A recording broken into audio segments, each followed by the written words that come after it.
এই এই ট্রাইব্যুনালের জুরিসডিকশন নিয়ে আমাদের একটা কোশ্চেন ছিল যে ট্রাইব্যুনালে এই মামলাগুলো চলতে পারে কিনা।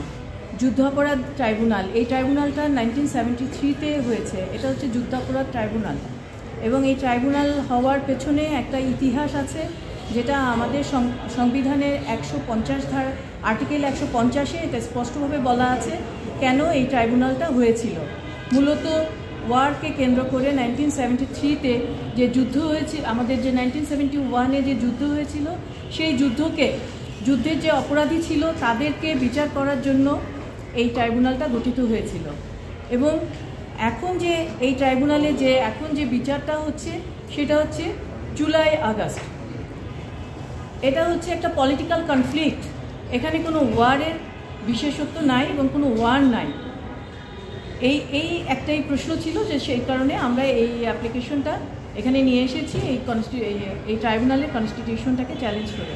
আর একটা বিষয় হচ্ছে যে এই ট্রাইব্যুনাল হচ্ছে, আমরা বলছি যে কোরাম নন জুডিস, অর্থাৎ এই ট্রাইব্যুনালের এই মামলা পরিচালনা করার কোনো ক্ষমতা নেই।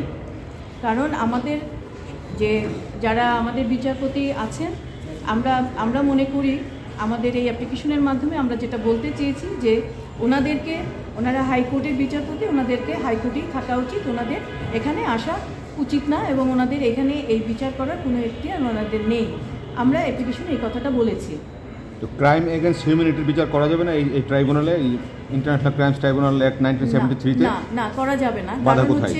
বাধা হচ্ছে যে এটা হচ্ছে 1971 সালে যে আমাদের যে যুদ্ধ হয়েছিল, আমাদের যে সেই যুদ্ধের জন্য যারা অপরাধী ছিল তাদের বিরুদ্ধে এটা হয়েছিল, এই ক্রাইম ট্রাইব্যুনালটা হয়েছিল 1973। এবং এটা আমাদের যে প্রথম সংবিধান, সেখানে সংবিধানের 61-62 অনুচ্ছেদে কিন্তু এই বিষয়গুলো বলা আছে যে এইটা করতে হবে। এবং আমাদের যে ডিক্লারেশন, আমাদের যে প্রোক্লেমেশন অফ ইন্ডিপেন্ডেন্সের যে ডিক্লারেশন 150 আর্টিকেল 150-এ, সেখানেও বলা আছে এই বিষয়গুলো, যে কিভাবে আমরা এই ডিক্লারেশনটা আসবে। এবং এখানে এটা পরিষ্কারভাবে এই বিষয়গুলো আমাদের কনস্টিটিউশনে বলা আছে। সুতরাং এটা নিয়ে আর কোনো প্রশ্ন আসা উচিত না যে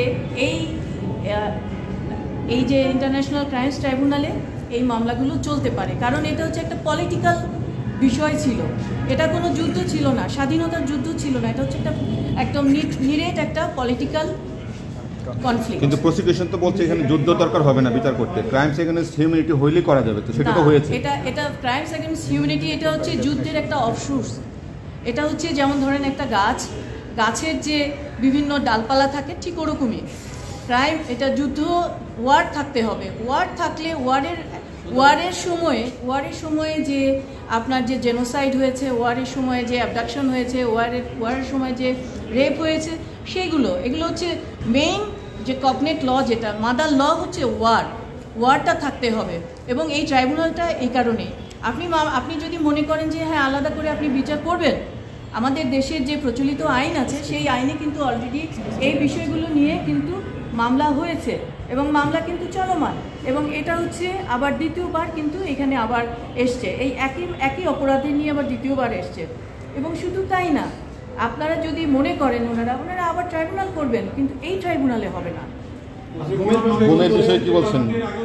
আপনারা যে প্রশ্নগুলো করছেন, এটা কোরাম না, এটা আপনাদের সাংবিধানিক আদালতে দিতে হবে।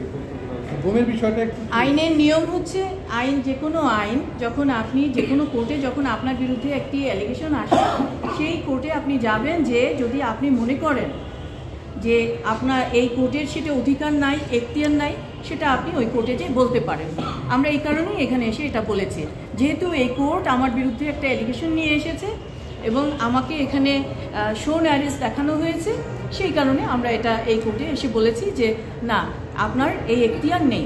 আমরা অবশ্যই উচ্চ আদালতে যাব যদি আমাদের পছন্দ মতো এখানে দেখি যে না, এখানে আমরা যে অ্যাপ্লিকেশনটা করেছি, আমাদের অ্যাপ্লিকেশন যদি রিজেক্ট হয়, অবশ্যই আমরা উচ্চ আদালতে যাব। প্রসিকিউটর বলেছেন যে এই আদালতের বিবেচ্য বিষয় নয় এবং আপনারা যেটা নিয়ে এসছেন এটার জন্য বরং আপনাদের পানিশমেন্ট হওয়া উচিত। আপনারা আসলে কী ধরনের আদেশ প্রত্যাশা করছেন? আমি তো আপনাকে বললাম যে আমরা মনে করছি যে এই আইনটা হচ্ছে এই ট্রাইব্যুনালটা হচ্ছে 1971 সালে আমাদের মহান মুক্তিযুদ্ধের সময় যে অত্যাচার নিপীড়ন হয়েছিল তার কারণে এই ট্রাইব্যুনালটা গঠন হয়েছে। ওইটা বলছি, আপনারা কি সরকারের বৈধতা নিয়েও প্রশ্ন তুলেছেন? না, সরকারের বৈধতা নিয়ে এখানে আমরা প্রশ্ন কেন আসবো? আমরা সরকারের বৈধতা নিয়ে প্রশ্ন আসে না। আপনাদের হিয়ারিং এ আসছে বিষয়? নো, এটা ওনার প্রসিকিউশন বুঝতে পারেনি। আমরা যেটা বলেছি যে অর্ডিন্যান্স দিয়ে কখনো অ্যাক্টকে সংশোধন করা যায় না, এটা একটা আইনের ব্যাখ্যা। অবশ্যই এই ব্যাখ্যাটা আপনারা জানেন, যেহেতু আপনারা সবাই বিজ্ঞজন সাংবাদিক, আপনারা জানেন যে অর্ডিন্যান্স দিয়ে আইনকে অ্যাক্টকে কখনোই সংশোধন করা যায় না, এই ব্যাখ্যাটা আসছে। গুমের বিষয়টা যদি একটু বলতেন, গুমের বিষয় নিয়ে। এই গুমের বিষয় নিয়ে তো আমাদের আজকে কোনো অ্যাপ্লিকেশন ছিল না। আজকে অ্যাপ্লিকেশনটা নিয়েই আমি আপনাদের সাথে কি ধরনের আদেশ প্রত্যাশা করছেন? প্রসিকিউশন বলছে মূলত মিডিয়ার দৃষ্টি আকর্ষণ করার জন্য এবং আদালতের বিচার কার্য হচ্ছে এটাকে আপনারা প্রশ্নবিদ্ধ করতে এই কাজটা করেছেন। না না, আপনি আমি এবার আপনাদেরকে কিছু বলতে চাই এটা নিয়ে, প্রসিকিউশন নিয়ে। আপনার ভাইয়ের বিরুদ্ধে যে সমস্ত অভিযোগগুলো এগুলো আপনারা অস্বীকার করেছেন। জি, বলতে দেন। আপনি কোন পত্রিকা থেকে আসছেন? আমি নিউজ 24 থেকে আসছি। নিউজ 24। আচ্ছা, এবার আমি বলি, প্রসিকিউশন যে বলে না যে প্রেস ট্রায়াল, আপনারা আমাকে কয়দিন এখানে দেখেছেন? আপনারা এখানে আমাকে দেখেন না, এবং আমি কিন্তু এখানে আসতেও চাই না কখনো। আপনাদের অনুরোধের জন্য কিন্তু আমি এখানে এসেছি। উনি ওনার মনের মাধুরী মিশিয়ে উনি প্রসিকিউশন সবসময় এখানে বক্তব্য দেন। ওনার প্রথম বক্তব্য, বিভিন্ন রকমের বক্তব্য আছে। আমি আপনাদের কাছে একটা জবাব আমি আপনাদের কাছ থেকে আশা করব যে একজন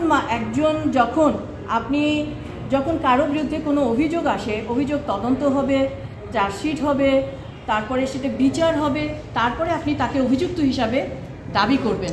তার আগে তো আপনি তাকে অভিযুক্ত হিসাবে দাবি করতে পারেন না। কিন্তু প্রসিকিউশন কি করছে? মনের মাধুরী মিশিয়ে উনি এখানে বলতেছেন এই হয়েছে সেই হয়েছে। এই যে উনি এত হিউম্যান রাইটসের কথা বলেন, এখানে যে 3,000 পুলিশ মারা হয়েছে, সেটা নিয়ে কি প্রসিকিউশন কোনো কথা বলে? তাদের কি হিউম্যান রাইটস নাই? তাদেরকে যখন পেটানো হয়েছে, ঝুলিয়ে রাখা হয়েছে, তাদের কি কোনো হিউম্যান রাইটস নাই? হ্যাঁ, এটা কাদের তথ্য? 3,000 পুলিশ? এটা আমার তথ্য না, এটা হচ্ছে আমি জাতিসংঘের সনদের যে তথ্য যেটা সেখানেও আছে। এটা তো আপনাদেরই তথ্য, আপনাদের কাছ থেকেই আমি আপনাদের কাছ থেকেই পেয়েছি।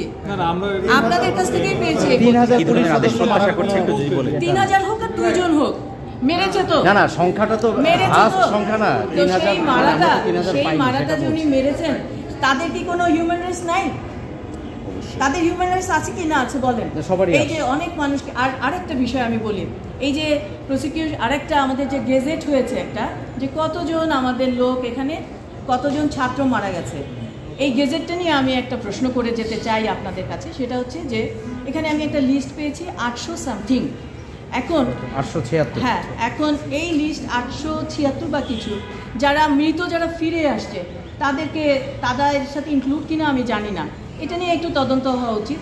আর সেকেন্ডলি আরেকটা বিষয় হচ্ছে যে আমি এই যে রিপোর্টটা দেখেছি, সেখানে গেজেটে যেমন মারা গেছেন যিনি, ওনার বয়স কত বলা নাই, উনি ছাত্র কি, ওনার প্রফেশন কি বলা নাই, উনি কোন কারণে মারা গেছেন বলা নাই, ওনাকে কোন হসপিটালে উনি মারা গেছেন বলা নাই।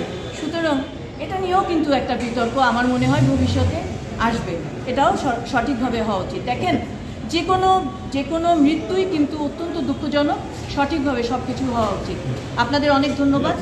সিনিয়র দাঁড়ায় আছেন, আমি ওনাকে গাড়িতে তুলে দিচ্ছি। অনেক ধন্যবাদ।